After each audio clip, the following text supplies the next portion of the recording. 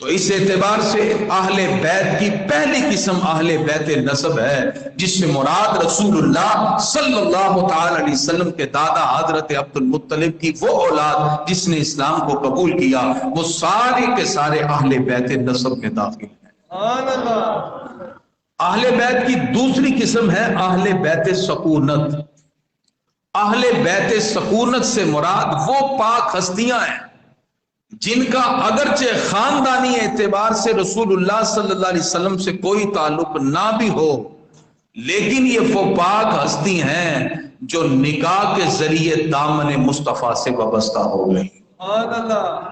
ان کو کہتے ہیں اہل بیت سکونت۔ اللہ تعالیٰ نے قرآن مجید فرقان حمید کے اندر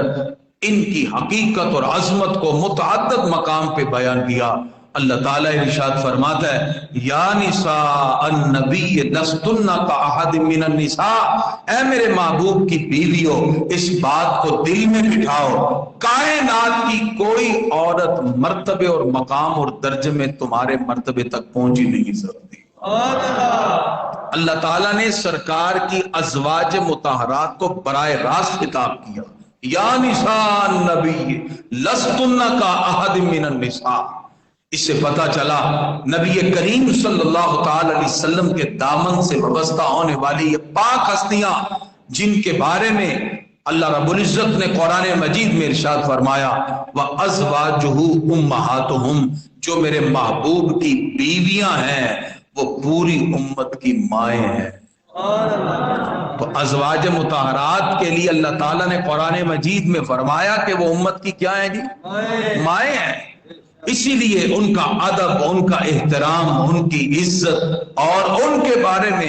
ہر اعتبار سے احترام کا نظریہ رکھنا اور یہ عقیدہ رکھنا کہ جو دامن مصطفیٰ سے وابستہ ہوئی وہ اپنی مرضی سے دامن مصطفیٰ سے وابستہ ہوئی نہیں۔ اللہ قرآن مجید میں ارشاد فرماتا ہے، اِنَّا أَحْلَلْنَا لَكَ أَزْوَاجَكَ، محبوب یہ ایک بھی نکاح آپ نے اپنی مرضی سے کیا ہی نہیں، یہ ساری ازواج مطہرات ہم نے حلال کر کے آپ کے نکاح میں کر دی۔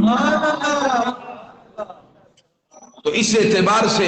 نبی کریم صلی اللہ علیہ وسلم کے تعدد ازواج پر بہت سے سوالات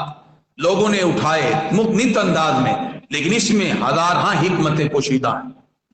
تو میں گرامی قدرات یہ بات واضح کرنا چاہوں گا، ایک وہ بات ہے جو ہم اپنی عقل سے سوچتے ہیں اور ایک وہ ہے جو اللہ اپنی حکمت کے ذریعے عطا فرماتا ہے۔ ہم اپنی عقل سے، اپنے شعور سے، اپنے ادراک سے، اپنی مینٹیلٹی سے، اپنی فکر سے، اپنی تھنکنگ پار سے، اپنے وہار سے جتنا بھی سوچ لے، ہماری بصیرت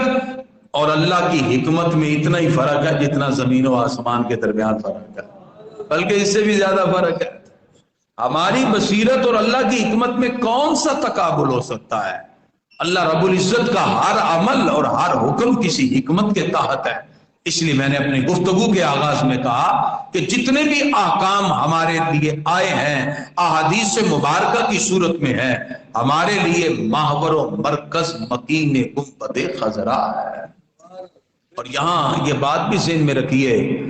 بعض افراد نے کسی کے حوالے سے یہ بھی کہا کہ فلاں کو انفرادی عظمت ملی، فلاں کو انفرادی حیثیت ملی۔ یاد رکھیے، کسی کو جو بھی عظمت ملی وہ میرے آقا کے دامن اقدس سے وابستہ ہو کے ملی ہے، انفرادی حیثیت نہیں ہے۔ اگر صحابیت بھی ہے تو محبوب کے واسطے سے ہے، اگر آل بھی بنتا ہے تو رسول اللہ کے واسطے سے بنتا ہے۔ آل بھی سرکار کے واسطے سے، صحابیت بھی سرکار کے واسطے سے، یعنی انفرادی عظمت کے ہم قائل ہی نہیں۔ اہل اسلام کا موقف یہ ہے کہ جس کو جو مقام و مرتبہ ملا ہے وہ رسول اللہ صلی اللہ علیہ وسلم کے دامن اقدس سے وابستہ ہو کے ملا ہے، اور سرکار کی ذات کو ہٹا دیا جائے نہ صحابیت رہتی ہے، نہ آل رہتی ہے۔ انفرادی عظمت جو ہے وہ اہل اسلام کا موقف ہی نہیں ہے۔ اسی وجہ سے اگر ہم آج اپنی سوچ اور بصیرت میں اور نت نئے تاریخی واقعات کے پس منظر میں نت نئے سوالات اٹھائیں، اور اگر کوئی پاک ہستیوں کے بارے میں ان واقعات کے پس منظر کے اعتبار سے بات کریں تو یاد رکھیے وہ تاریخی جتنے بھی اوقات ہیں، وہ تاریخی جتنے بھی واقعات ہیں، وہ تاریخی جتنے بھی پس مناظر ہیں، وہ سارے کے سارے اپنے جگہ جب قرآن و سنت کے اندر ایک موقف واضح ہو جائے تو وہ عقیدے کا درجہ رکھتا ہے، اور ان عقائد کے مقابلے میں ان عقلی موشگافیوں کی کوئی حیثیت بچتی ہی نہیں ہے۔ لہذا اگر آج کوئی شخص اپنی مینٹیلٹی سے اور لاجیکل ریفرنسز سے کہتا ہے جی میری لاجک یہ کہتی ہے، عقل اور فہم میں سوچو ایسے بھی ہو سکتا ہے، تو ہم کہتے ہیں کہ ہماری عقلیں، ہماری فہم، سب کچھ رسول اللہ صلی اللہ علیہ وسلم کے ایک حکم پہ قربان ہو سکتی ہیں۔ اور اس کی وجہ گرامی قدر در حقیقت آج ہمارا معاشرہ کچھ ایسے چیزوں کے ساتھ متصف ہوا اور متاثر ہوا جس کی وجہ سے کچھ لوگ اپنی عقل اور فہم سے اخذ کردہ چیزوں کو باقی دلائل پر بھی قوی سمجھنے لگے، حالانکہ یہ سلسلہ ویسٹ کا ہے۔ دنیا کے جتنے مذاہب ہیں ان کا تعلق نظریات سے ہوتا ہے۔ کرسچینٹی کو آپ پڑھیں گے تو وہ اپنے عقل سے چیزوں کو سوچتے ہیں، اس لیے ان کے اندر کیتھولک اپنے انداز میں بات کرتا ہے، پروٹیسٹنٹ اپنے انداز میں بات کرتا ہے، ان کے اندر نیچری اپنے انداز میں بات کرتا ہے، ایتھیزم والا اپنے گفتگو اپنے انداز میں کرتا ہے۔ ان کے ہاں پوسٹ ماڈرنزم میں ہر شخص اپنی ذات میں ایک ریالٹی اور حقیقت رکھتا ہے۔ ہم مسلمان ہیں، ہمارے ہاں ہر شخص اپنی ذات میں ڈیفرنٹ نہ ریالٹی رکھتا ہے نہ حقیقت رکھتا ہے۔ ہمارے ہاں قاعدہ قانون یہ ہے کہ ہمیں اپنی آنکھ سے دیکھی چیز پر اتنا اعتماد نہیں جتنا اپنے آقا کے فرمان پر اعتماد۔